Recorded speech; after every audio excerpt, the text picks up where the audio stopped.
A gente está falando sobre nós, e nós é uma expressão para falar de comunhão, de unidade, de união. Aquilo que Jesus ocupou os últimos momentos da vida dele, se dedicando a falar. E a verdade é que, quando você olha para a Bíblia, existe um interesse muito grande de Deus nesse assunto, que é o assunto da unidade, que é o assunto da comunhão. Quando você pega o Sermão do Monte, Jesus está falando, naqueles capítulos que falam do Sermão do Monte, Jesus está falando sobre isso. Jesus está falando de perdão. Perdão é base precípua para a comunhão. Por que é base precípua para a comunhão? Porque a comunhão é estar unido, certo? E estar unido gera relação, conhecimento. E relacionamento, automaticamente gera alegrias e tristezas. Gera decepções e gera prazer também. E quando gera as tristezas e as decepções, o que é que a gente faz? A gente precisa do perdão. Então Jesus vai falar sobre perdão e vai trabalhar muito essa questão do propósito de Deus para a igreja em viver no amor, em viver na comunhão, em viver aquilo que Ele tem para a gente. Quando Paulo fala, para vocês terem uma ideia, de todas as obras da carne que Paulo lista, a maioria das obras da carne que Paulo lista está no aspecto relacional. Se você fizer uma classificação, é Gálatas, né?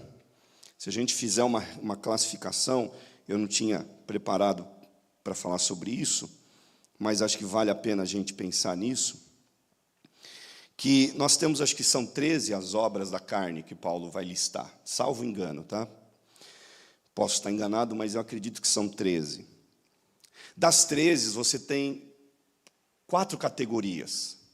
Você tem a categoria religiosa, você tem a categoria física, você tem a categoria relacional.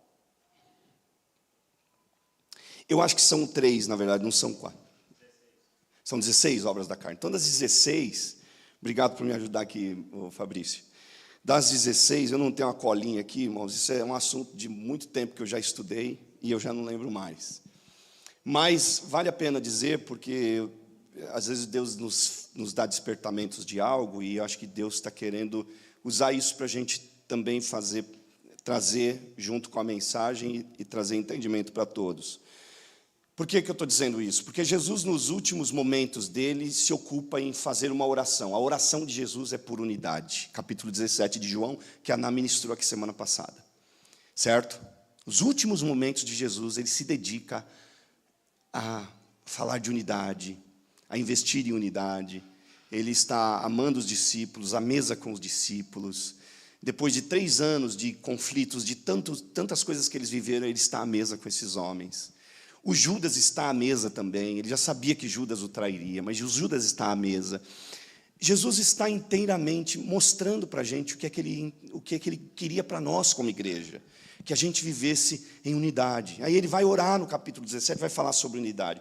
Quando você pega nas obras da carne aqui, ó, Gálatas 5:19, ora, as obras da carne são manifestas: imoralidade sexual, impureza e libertinagem, idolatria, feitiçaria, ódio, discórdia, ciúmes, ira, egoísmo, dissensões, facções e inveja, embriaguez, orgias e coisas semelhantes. Eu os advirto, como antes já os adverti, que aqueles que praticam essas coisas não herdarão o reino de Deus. Então, quando você pega aqui vamos dar uma olhada no o que é campo relacional, tá? Tem também área sexual, são 4. Área sexual, área física, de saúde, a área religiosa e área relacional. Então, vamos classificar aqui, tá? Imoralidade sexual, impureza e libertinagem, área sexual. Idolatria e feitiçaria, área religiosa, certo?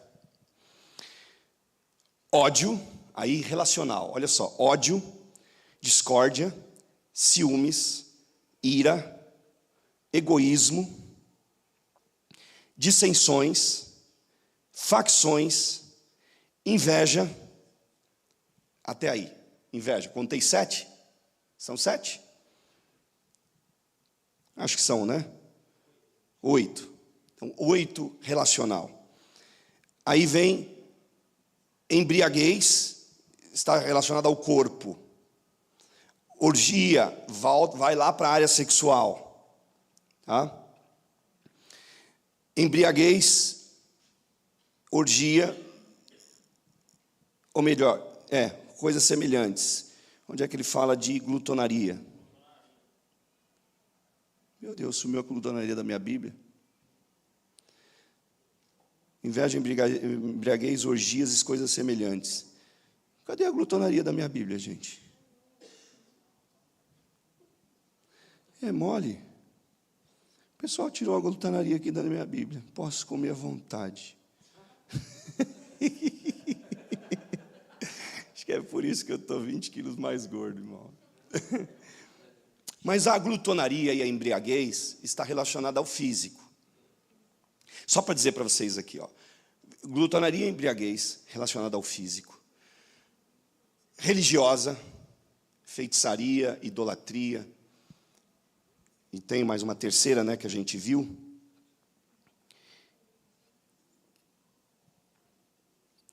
E nós temos as sexuais, orgia, imoralidade sexual, libertinagem, e todas as 8, ou seja, das 16, metade das obras da carne estão relacionadas a relacionamento, estão relacionadas ao que a gente vive conosco mesmo. Ódio, inveja, facções. Por que isso? É Deus querendo mostrar para a gente que o nosso maior desafio é a gente viver em unidade. A maior dificuldade nossa é viver em unidade.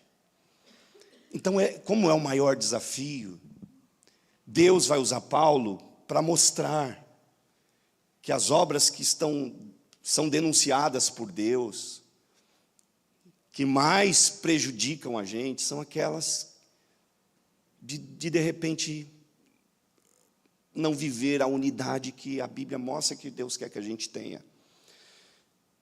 Então, às vezes a gente fala assim, eu não sou glutão. Mas não conseguimos viver unidade, por qualquer uma das obras da carne em relação, no que diz respeito a relacionamento. Não adianta eu dizer assim, eu não me embriago,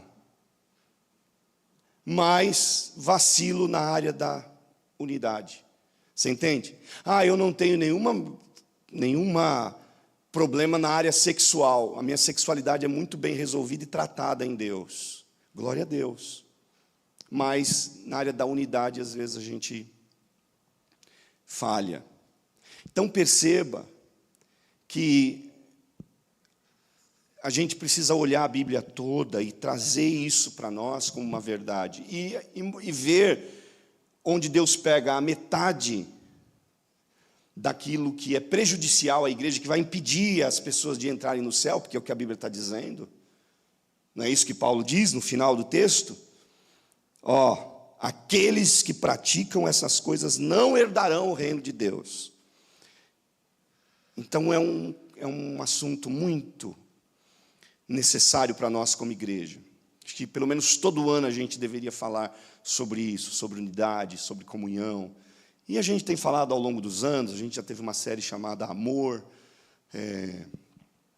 essas séries que Deus tem nos dado, muitas delas têm tratado a gente como igreja sobre unidade, sobre estarmos unidos num propósito do Senhor. E eu quero ler com vocês hoje, para a gente entrar na mensagem, o Salmo 133, são 3 versos só, então, eu até falei ontem para o pessoal, dá pelo menos a ideia de que vai ser rapidinho a mensagem, né? Fala 3 versos, o pastor geralmente prega com 20 versos, fala 40 minutos, com 3 vai falar 15, daqui a pouco estou indo embora para casa. Lê do engano, né? Eu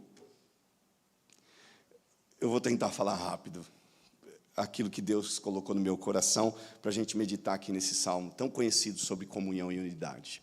Salmo 133, como é bom e agradável quando os irmãos convivem em união. É como óleo precioso derramado sobre a cabeça, que desce pela barba, a barba de Arão, até a gola das suas vestes. Conseguiu visualizar aí como óleo precioso que desce sobre a cabeça, que é posto sobre a cabeça, né, derramado sobre a cabeça e desce, escorre pela barba, a barba é do Arão e vai até a orla das vestes lá. Comunhão é isso. Comunhão também é, no verso 3, como um orvalho do Hermon, quando desce sobre os montes de Sião. Ali o Senhor concede bênção e a vida para sempre. Ou ordena, ou concede bênção e vida para sempre. Na NVI, acho que é a bênção da vida, né? A sua bênção, vida para sempre. É isso. Vamos orar? Pai, nós estamos diante da Tua palavra e tudo que a gente precisa é que o Teu Espírito fale-nos segundo a vontade e a medida que o Senhor tem para nós hoje à noite. Em nome de Jesus, fala-nos, Senhor. Espírito Santo, abra o nosso entendimento e ministra sobre nós a Tua vontade. Nós oramos assim, no nome de Cristo. Amém. Então, essa palavra união, ela é uma palavra do latim, e ela significa unir, ligação, junção, reunião em um só corpo. Então, é o ato de juntar. Unidade é o ato de juntar. União é o ato de juntar. Então, unus, do latim, significa único. Então, unidade é mesmo esse termo óbvio, de ser único. Uma única igreja. Um só pensamento. Paulo vai falar sobre isso. Tenham em vocês mesmos um só pensamento. Então, esse ato esse um só pensamento não é sobre coisas corriqueiras da vida, preferências. Eu gosto de café forte, eu gosto de café fraco. Não, é um só pensamento no aspecto das coisas de Deus. É a gente ter um só pensamento como situação para a vida espiritual, como direção da vida espiritual. Esse é o significado da gente viver unidade, da gente ser unido.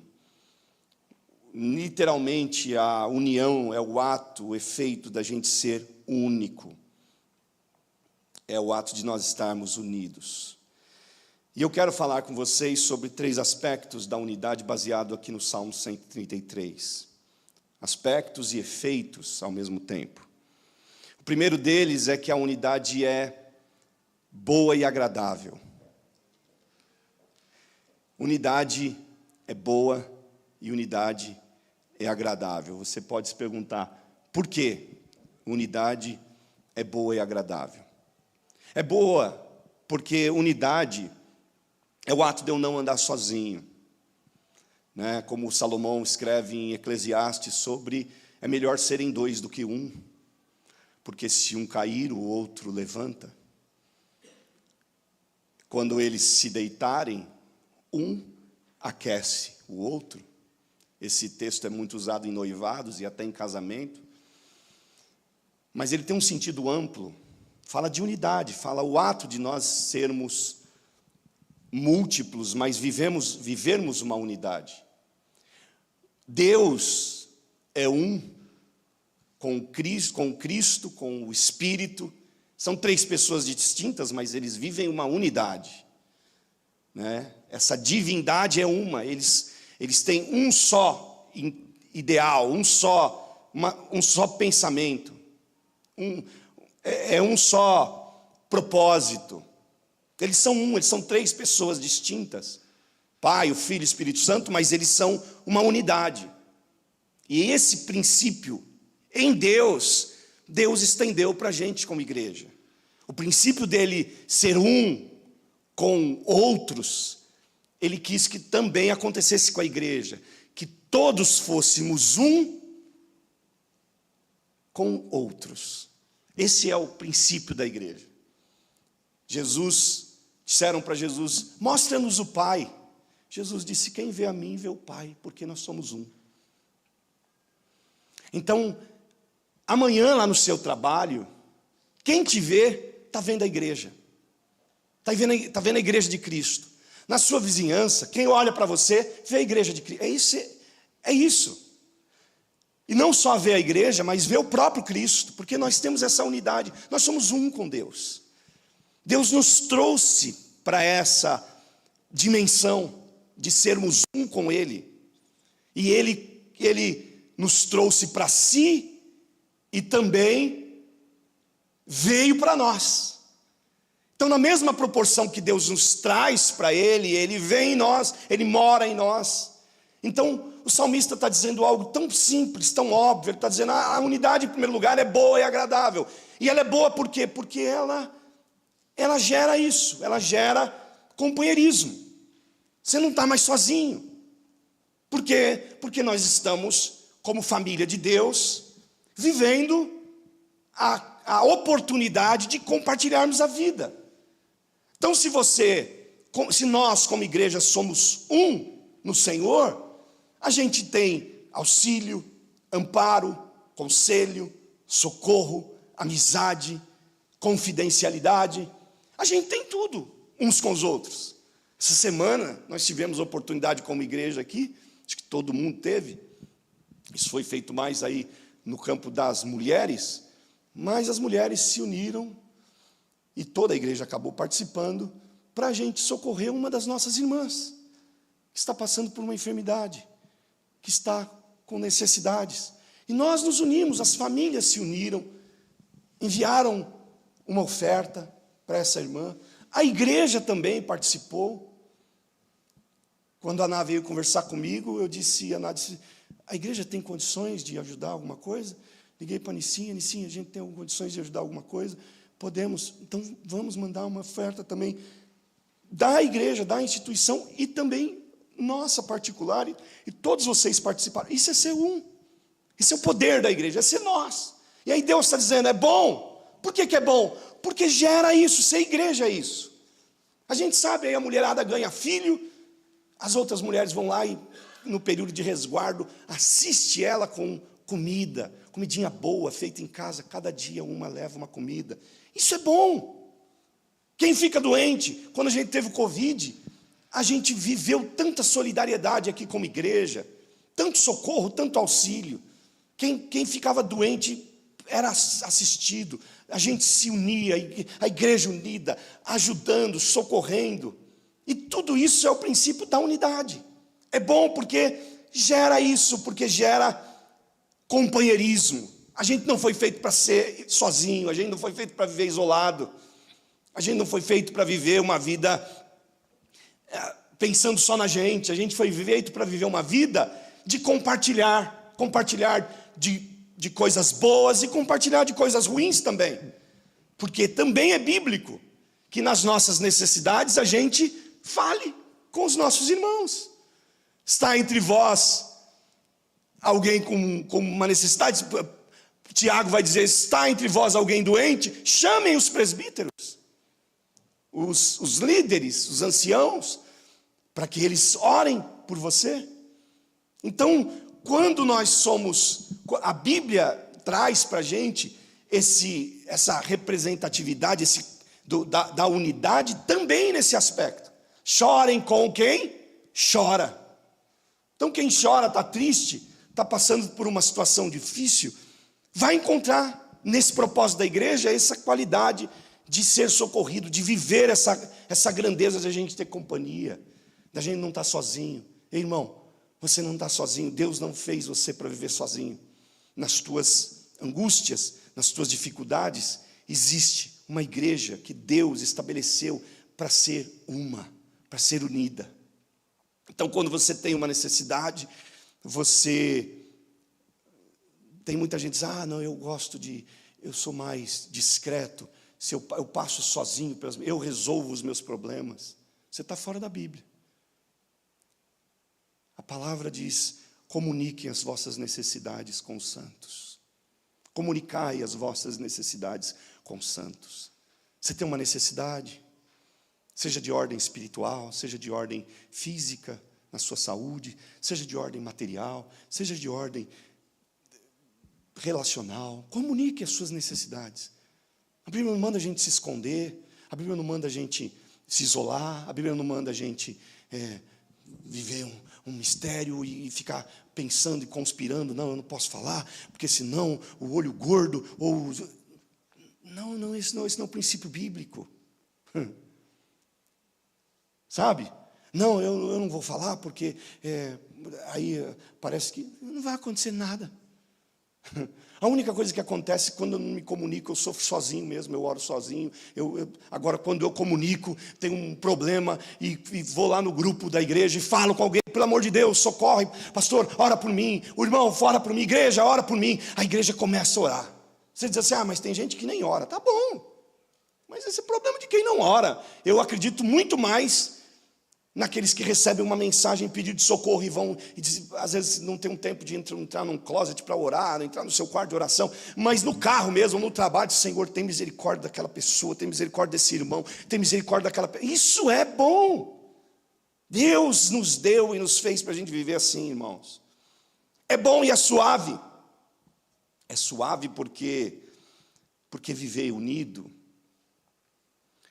afasta qualquer tipo de sentimentos de ódio, de inveja, de intriga, de traição, de facções. Tudo aquilo que é obra da carne que Paulo vai falar lá em Gálatas 5. Quando a gente vive sob o prisma da unidade, a gente pode até sentir, mas a gente rejeita. Então você pode ter ódio, o ódio pode visitar a sua mente, pode, você sem querer, às vezes fica com raiva, com uma ira de alguma situação, mas o que você faz? Ou você pode abrir a porta e deixar ele entrar, e você alimentar aquele sentimento, ou você pode dizer, aqui não, aqui só tem lugar para o amor, aqui só tem lugar para o que Deus trouxe para mim.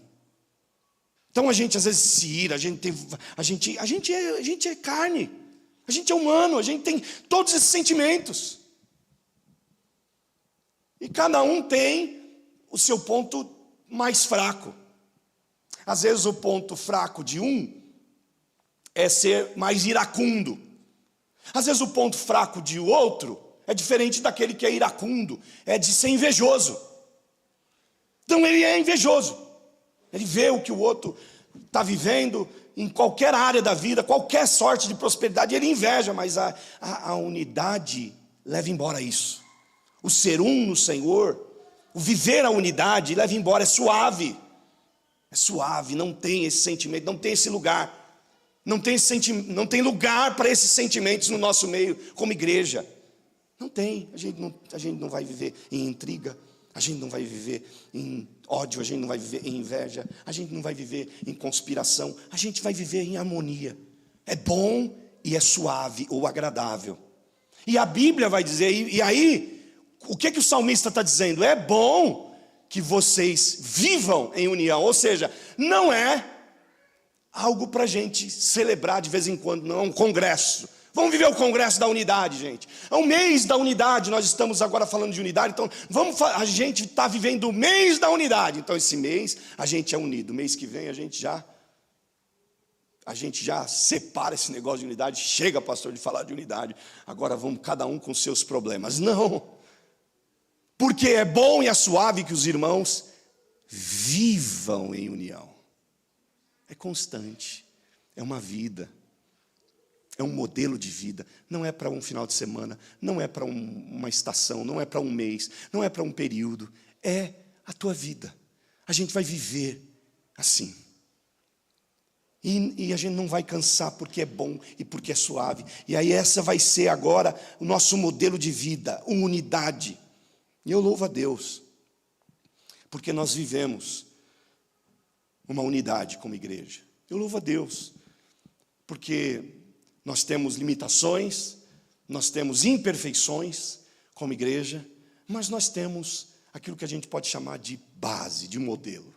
E no que diz respeito à base, nós estamos vivendo unidade no Senhor. Ah, mas vocês não são perfeitos. Não, claro, aí já está querendo uma outra coisa. A gente sempre vai ter imperfeições. Por quê? Porque nós somos humanos. Mas a gente tem aquilo que é padrão. Olha, isso aqui é padrão. Unidade no nosso meio é padrão. Vida com Cristo, vida na palavra é padrão. A gente pode até ter um domingo que você fala assim, meu Deus, hoje parece que o pastor não... Parece que Deus não visitou o pastor, a palavra não veio. Pode até acontecer, mas a igreja sempre vai ter uma identidade. Essa igreja tem um padrão. Ela é uma igreja bíblica, que se compromete com a palavra no seu todo. É um padrão. É perfeita? Não. Mas tem padrões, e a unidade é um padrão para a gente. Graças a Deus por isso. E olha o que Pedro diz na primeira carta que ele escreve, no capítulo 1, do verso 18 ao 23. Pois vocês sabem que não foi por meio de coisas perecíveis, como prata, ouro, que vocês foram redimidos, da sua maneira vazia de viver, transmitida por seus antepassados, mas pelo precioso sangue de Cristo, como de cordeiro sem mancha e sem defeito, conhecido antes da criação do mundo, revelado nesses últimos tempos em favor de vocês. Por meio dele vocês creem em Deus, que o ressuscitou dentre os mortos e o glorificou, de modo que a fé e a esperança de vocês estão em Deus. Agora que vocês purificaram a sua vida pela obediência da verdade, visando ao amor fraternal e sincero, amem sinceramente uns aos outros e de todo o coração. Vocês foram regenerados, não de uma semente perecível, mas imperecível, por meio da palavra de Deus viva e permanente. Pedro está dizendo o seguinte, tudo o que aconteceu lá no Evangelho, a morte de Jesus, a regeneração de vocês, aconteceu para um fim. Aconteceu para que vocês purifiquem a vida pela obediência à verdade, visando ao amor fraternal e sincero. Unidade. Só dá para viver unidade amando. Não dá para viver unidade sem que haja amor, sem que o amor seja essa mola motriz, que é o que rege todo um corpo mecânico.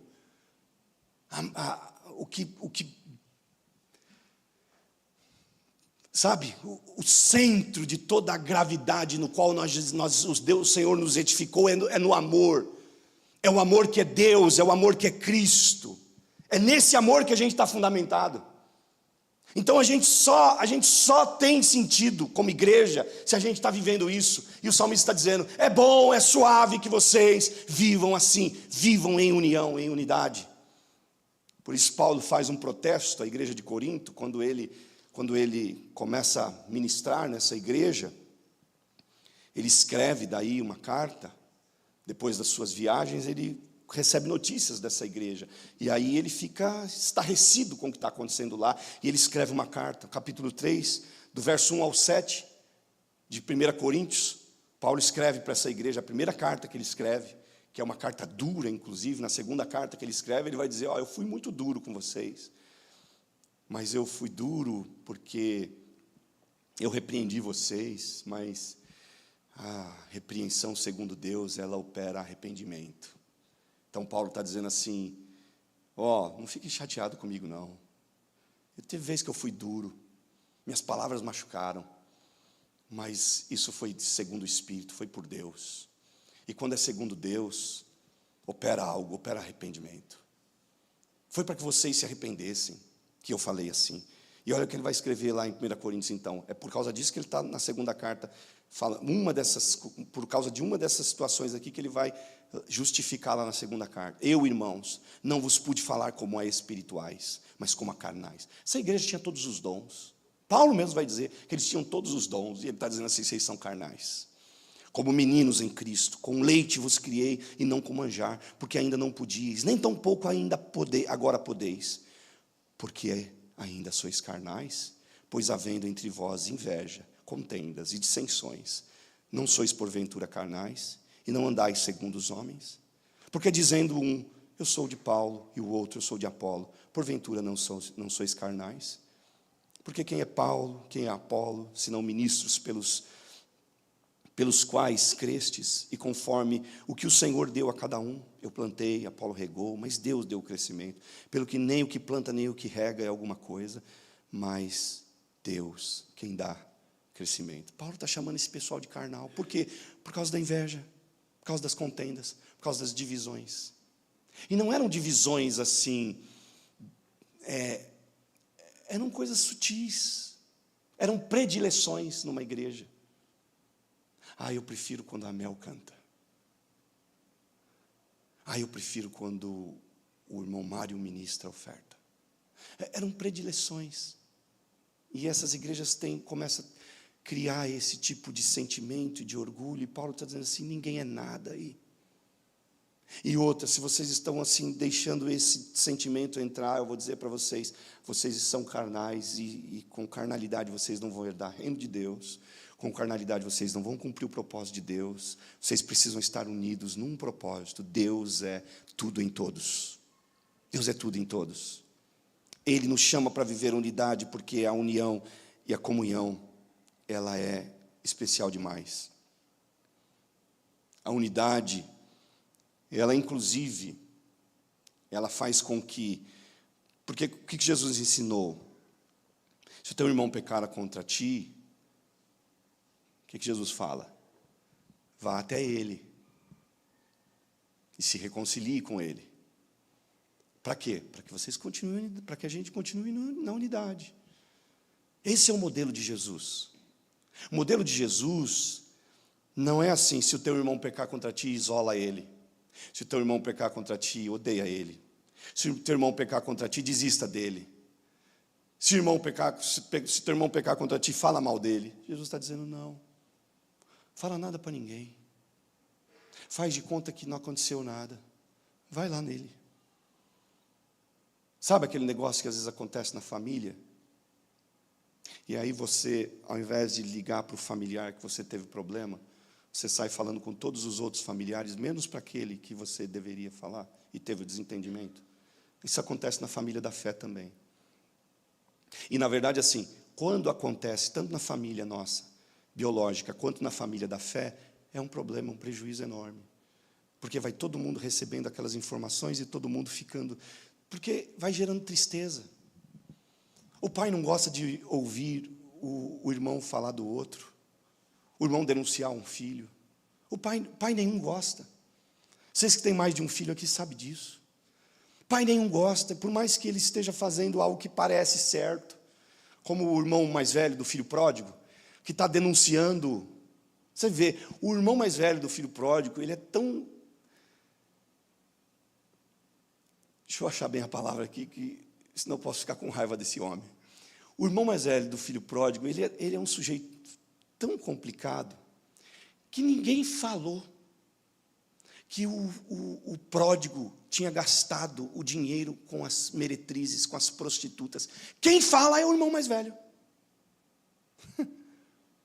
Não tem na parábola. Jesus está trazendo a informação que quem denuncia o pecado do irmão mais novo é o irmão mais velho. E isso é tão feio. Porque a parábola, a gente tem que entender o seguinte, quem é o que é o pai da parábola? É Deus. O pai sabe o que teu irmão fez. Então eu não preciso falar o que teu irmão fez para os outros irmãos. Eu não devo. Então, o princípio dessa união é a gente resolver esses problemas, porque a gente vai ter conflitos. Nós somos irmãos, nós somos carne. A gente, é normal. Você, por muito menos, irrita teu marido, irrita tua esposa. É normal.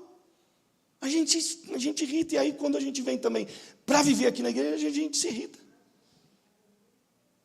Tem semana que eu ligo para a Nicinha só para irritar ela.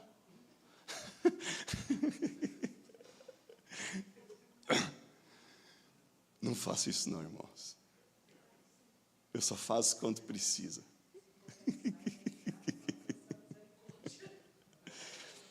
E outro dia ela confessou que ela ora para eu perder o sono. Não mais, agora ela parou. Ela melhorou, gente. Mas ela disse que orava: Deus, tira o sono dele.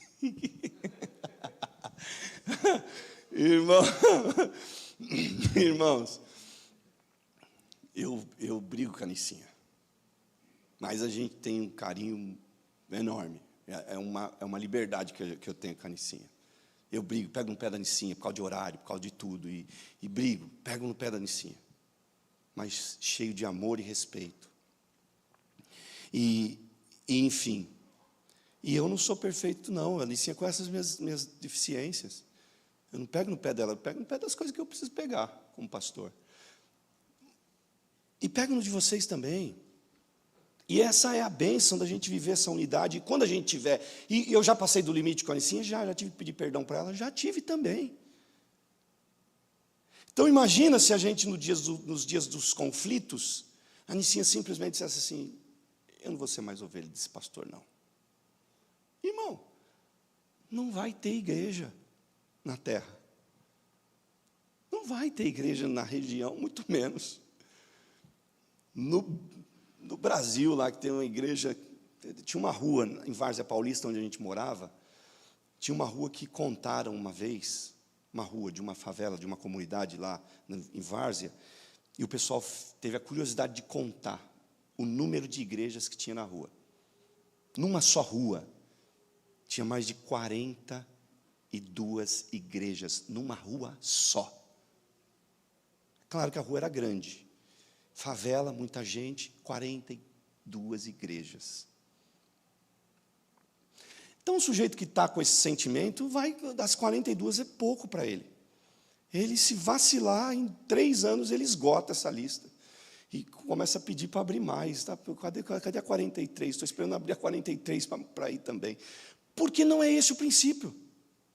Não arrumei problema aqui, eu não arrumei problema aqui, eu resolvo o problema aqui.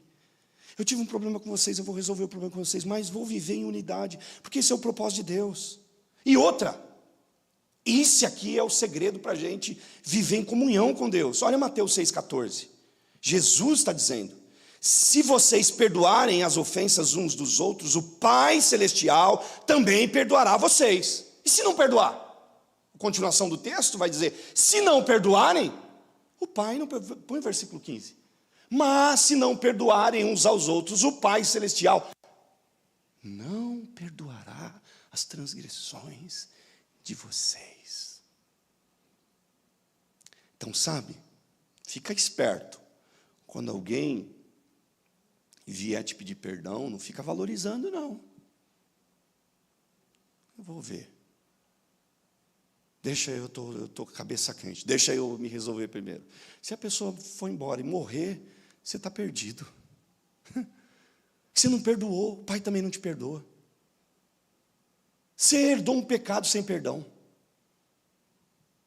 Do nada, a pessoa morreu, acabou. E aí? Aí é só postar mesmo na misericórdia de Deus e dizer: Senhor, tem misericórdia de mim. Então a gente tem que ser, sabe o que Jesus falou? Pronto para ouvir, tardio para se irar, tardio para falar.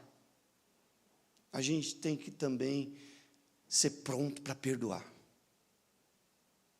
Ser pronto para promover a unidade, para pedir perdão, para se reconciliar. A gente tem que ser pronto para isso. E então o primeiro aspecto da unidade é o aspecto do ser bom e agradável. O segundo aspecto é que o salmista vai dizer que é como óleo precioso. E essa palavra óleo precioso, ela quer dizer no hebraico caro, algo raro, algo de valor, que não acha em qualquer esquina, que é coisa especial. E quando ele fala sobre o óleo que desce, que é derramado sobre a cabeça de Arão, olha só, o óleo que era derramado sobre a cabeça sacerdotal era um óleo distinto dos demais. Não era um azeite qualquer. Esse era um azeite que Deus tinha dado a receita para Moisés. E olha só como é que era esse azeite. Êxodo capítulo 30, versículo 22. Vamos recapitular a Bíblia. Deus deu uma receita para Moisés. Deus é tipo um Masterchef. Chegou para Moisés e disse: Moisés, vou te dar uma receita. Segura essa aí. Vai ser assim que você vai preparar o óleo que você vai ungir os meus sacerdotes.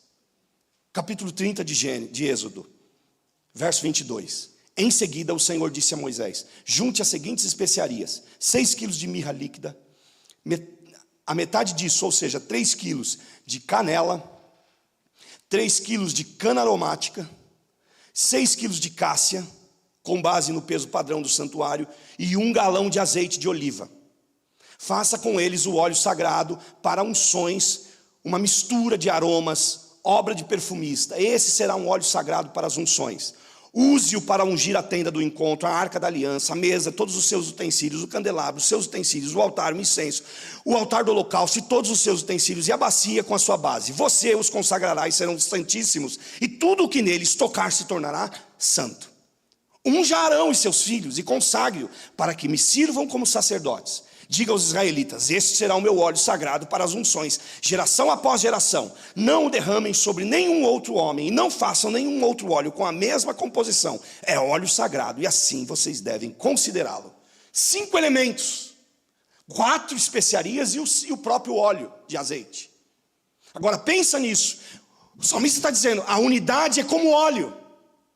O óleo que é derramado na cabeça do Arão, esse não é um óleo qualquer.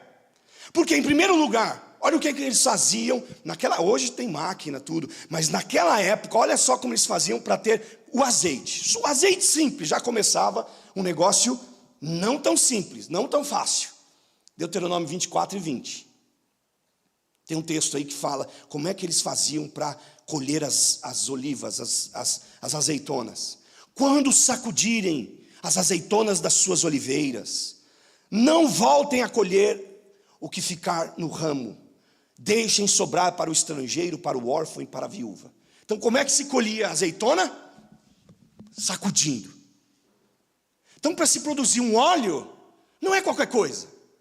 E isso aqui serve também para a unção de Deus. Às vezes Deus vai te ungir, e aí você está com a tua vida sendo sacudida. Você fala: meu Deus, como é que é isso? Deus falou que ia me usar, Deus falou que ia fazer em mim alguma coisa linda, e eu estou sendo sacudido, parece que as coisas vão se acabar totalmente. Sabe por quê? É porque é assim que começa o processo. Antes de vir o óleo, a oliveira começa a ser sacudida. Antes de Deus promover o óleo que vai ser todo o destaque, vai ser a elegância da tua vida espiritual, você vai passar por um sacode de Deus, da vida, que é o que Deus usa, é a ferramenta que Deus usa para preparar a gente. Mas as outras 4 especiarias, cada uma delas tem um significado na simbologia bíblica. A mirra é uma resina extraída das feridas do tronco de uma árvore. E ela é o ato de sangrar, é literalmente uma árvore quando sangra. Então, simboliza quebra, entrega, sofrimento. A mirra usada para esse óleo, para trazer, que o salmista está dizendo, a união é como óleo na cabeça. Esse óleo precisava da mirra. Fala assim, a unidade fala da gente às vezes sangrar para a gente manter e preservar a unidade. Não preservar a unidade, você sangra. Você leva os seus ferimentos para Deus. E não você diz assim: não, eu fui não, isso aqui não vai ficar desse jeito. Não. É a gente arcar com essas feridas e saber que Deus vai transformar isso em algo precioso. A canela fala do aroma agradável. Porque tem sofrimento na unidade? Tem, mas também tem coisa agradável. O aroma, o cheiro é bom. Paulo fala do perfume de Cristo. E esse perfume que a gente exala de Cristo faz parte, a unidade faz parte. A gente, quando vive a unidade, o perfume vai longe, as pessoas percebem o poder da unidade, que ela possui essa canela no meio. O cálamo é uma planta doce, mas ela cresce em lugares pantanosos, lamacentos. Embora, e aí isso fala do que? A unidade que, mesmo no meio de ambientes hostis, lamacentos, por dentro, ele não se deixa amargar. Viver unidade é a gente não se deixar amargar. A unidade é Deus preservando a gente por dentro. É Deus dizendo assim: se você entrar na pilha de que você é a vítima do mundo, de que quiseram passar por cima de você, da sua história, te destruir, se você entrar nessa pilha, você vai amargar, você vai fazer como Ruth chega em Israel, ou como Noemi chega em Israel. Não me chamem de Noemi, me chamem de Mara, porque agora eu sou uma mulher amarga. Eu perdi meu marido, eu perdi meus filhos, eu estou abandonada, eu estou sozinha. Para com isso, Noemi. Deus preparou um redentor para a tua nora, a nora que você carregou para cá. Para de querer dizer, agora acabou, agora não tem mais chance, agora já não tenho mais alegria, agora já não tenho mais prazer. E olhe com os olhos da fé para o prazer que Deus gera para você viver. A unidade tem esse poder, irmãos. A unidade tem o poder de fazer a gente não se amargar no meio dos ambientes ruins. A cássia, que é uma espécie de canela, que era usada para repelente como contra pragas, contra insetos. A unidade, ela é um repelente para o mal. O diabo vem e diz: vou levantar um altar lá, vou arrumar uma confusão. Porque o diabo gosta de confusão, o diabo gosta de coisa, quanto mais estiver pegando fogo. E aí ele vem, e de repente você está banhado pelo óleo da unidade. E o óleo da unidade, sabe o que está promovendo na tua vida? Está promovendo. Estou olhando o relógio aqui, gente, porque já deu, né? Está promovendo um repelente, está repelindo o mal. Por quê? Porque a gente está em unidade. Então o inimigo vem e diz assim: eu vou acabar com aquele negócio. Não vai não. Por quê? Porque nós somos uma igreja unida. E onde existe uma igreja unida, não tem espaço, não tem lugar para o mal, não tem lugar para qualquer coisa que o inimigo queira lançar contra a gente. Nós estamos guardados no Senhor, nós estamos abençoados no Senhor. Estamos ou não estamos? A cássia é essa coisa preciosa.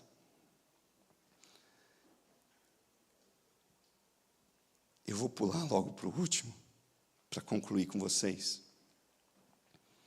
porque eu queria falar dessas duas interpretações do óleo, porque o óleo pode representar também essas duas interpretações para o óleo aqui, quando a gente olha nesse aspecto, o óleo que cai sobre a cabeça, barba e veste, pode falar de Cristo como cabeça, que Paulo fala que ele, da mesma forma que o marido é o cabeça da mulher, Cristo é o cabeça da igreja.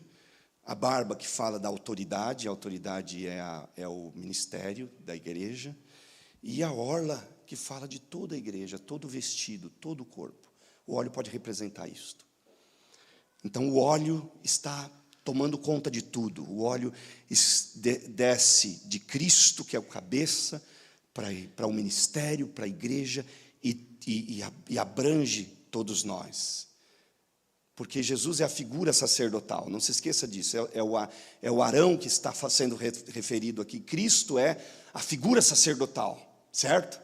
E lá em Hebreus, a Bíblia vai dizer que ele é o sumo sacerdote, Deus fez ele o sumo sacerdote. A segunda aplicação para o óleo aqui é a cabeça, não é mais a cabeça como sendo Cristo, mas é a cabeça no aspecto de diferentes pensamentos, ideias, e o óleo desce sobre as nossas, cada um pensa diferente aqui, mas a gente está unido, certo? Porque o óleo desceu sobre a nossa cabeça. A barba fala da autoridade, sabedoria, respeito. Então, esse óleo desce também, a unidade abençoa isso também. E a orla fala sobre a união dos assuntos menos complexos. Porque a unidade pega tanto lá no principal, na cabeça, quanto nos menores. E o terceiro e último aspecto da unidade, segundo o Salmo 133, é que o salmista diz assim: é como o orvalho de Hermon. Então, o que é o Hermon? O Hermon é um monte no norte de Israel, com 2.800 metros de altitude. E à noite, esse monte, pela altura que ele tem, o topo do monte recebe o orvalho. Mas por ser muito alto, esse orvalho cai lá e se torna uma neve. Ele já cai em formato de neve.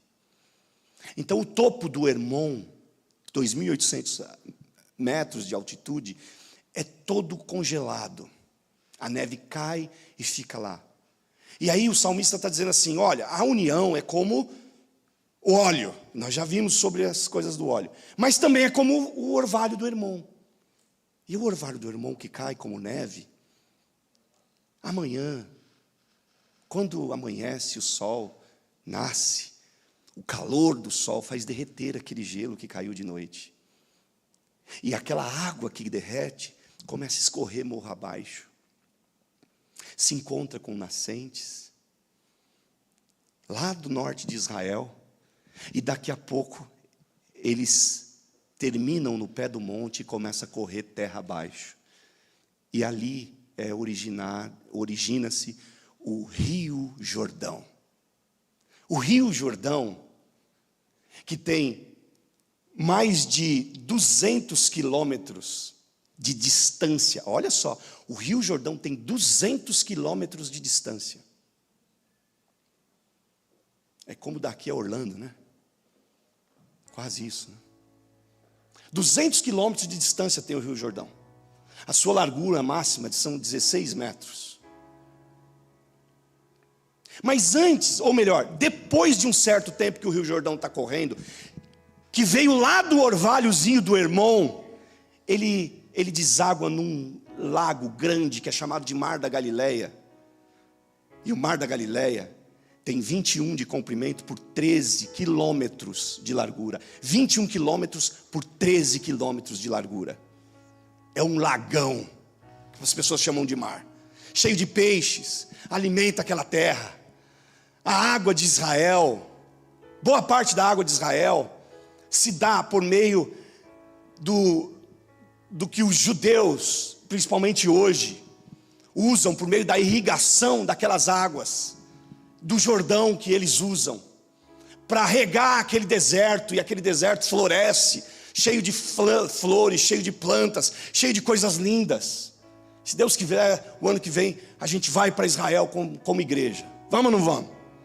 A gente vai ver aquele lugar bonito, florescido, cheio de palmeira, cheio de coisa linda. É bonito demais, gente. E esse negócio de 200 quilômetros de distância, que nasce um lago, um mar cheio de peixe, que alimenta, que muda a história da terra. Sabe onde é que ele nasceu? Ele nasceu de madrugada, no cume do monte, um orvalhozinho caindo assim, e que Deus faz redundar num rio. Então quando Salomão, ou quando o salmista escreve que a unidade é como o orvalho de Hermon, o salmista está dizendo o seguinte: a unidade parece algo pequeno, mas é algo de um efeito extraordinário e poderoso. Parece algo insignificante a gente caminhar em unidade, a gente ser um como igreja, mas é algo extraordinário. Vou dizer uma coisa para você: viver como igreja única em Cristo vai fazer um efeito enorme na tua história, na tua família, na tua vizinhança, na tua comunidade, em Port Charlotte, em Northport, em toda essa região. Vai fazer um resultado enorme. Viver unidade, porque um povo unido no Senhor é um povo que cumpre propósitos poderosos e enormes, não é? Quantos estão sentindo que Deus está nos chamando para a gente cumprir isso? A gente vai ser o orvalho de Hermon. Nasceu pequeno, parecia que não precisava nem daquilo, e aí Deus usou aquilo para se tornar um rio poderoso, que pudesse abençoar uma terra por uma vida, por uma existência. Como Deus é maravilhoso. Deus está estabelecendo isso para nós como igreja, porque é isso que Deus quer da gente. E a nossa unidade vai alimentar muita gente, a nossa unidade vai florescer a terra, a nossa unidade vai promover vida, a nossa unidade vai levar Deus para lugares onde a gente nunca pisou, e talvez onde a gente nunca vai pisar, mas a nossa unidade vai levar. Quantas pessoas já estiveram aqui conosco um dia e depois se mudaram para qualquer lugar, mas viveram uma experiência com Cristo aqui, e eles levaram consigo para a vida aquilo que eles viveram? Tanta gente. É bom, é agradável que a gente viva assim. Deus ordena bênção e vida aí, na unidade. Nós queremos ser nós, porque é assim que Deus ordena a vida e a bênção. Vou pedir ao Jô, ele vai ministrar a ceia. Sobe aqui, Jô. Vem aqui, ô Fabrício, você que é bem fortão também. Fica aqui, Fabrício, entre eu e o Jô, no meio. Vou dar um exemplo para vocês aqui de unidade. Dá um high five aí, Jô, e segura a mão. Às vezes a gente fala assim, tamo junto. Isso aqui é o tamo junto do mundo. Agora, Fabrício, com toda a tua força, separa a nossa mão. E eu e o Jô vamos fazer força. Não. Puxa para um lado e para o outro. Eu e o Jô vamos fazer força para continuar unido. Faz força, homem. Quer que baixa mais? Então tá bom, vai. Aí. E a gente está fazendo força. O Fabrício conseguiu. De novo, Jô. Vamos fazer assim. Separa agora, Fabrício. Ninguém, irmãos. Ninguém separa. Isso é unidade. É o ato de ser um. Deus nos chamou para ser um com Ele. Deus nos chamou para ser um com Jesus, com Cristo.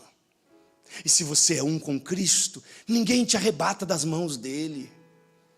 Não é só uma ligaçãozinha, não é só um high fivezinho da América que a gente conheceu. Mas é uma medida de Deus, e a medida de Deus é unidade. Assim é a igreja. Nós somos igreja, não para um high fivezinho do estamos junto, mas amanhã a gente pode não estar.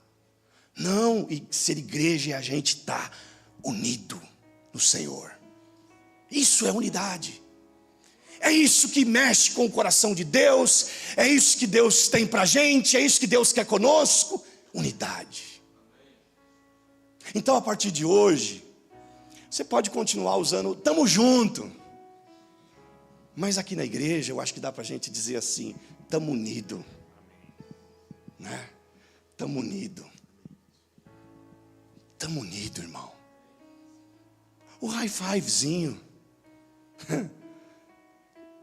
é uma outra dimensão, é a gíria, mas de verdade mesmo, tamo unido. Irmão, você está unido com Deus. O diabo não vai te arrebatar das mãos do Senhor. É a palavra que Deus nos deu.